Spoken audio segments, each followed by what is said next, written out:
I was just out walking, watching the birds, but then, in my imagination, she landed on a dandelion.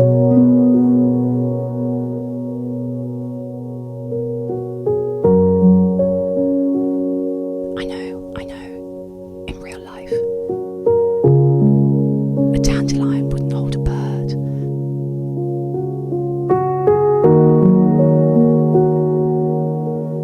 But in my world, anything is possible.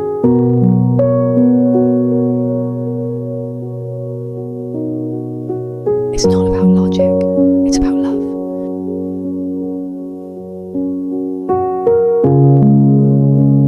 And a little dream, so please don't judge too harshly.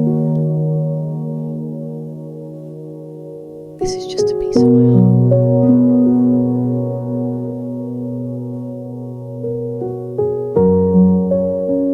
On canvas, looking around.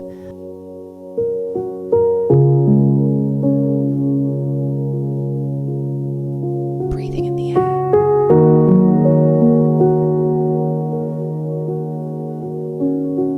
And I felt like painting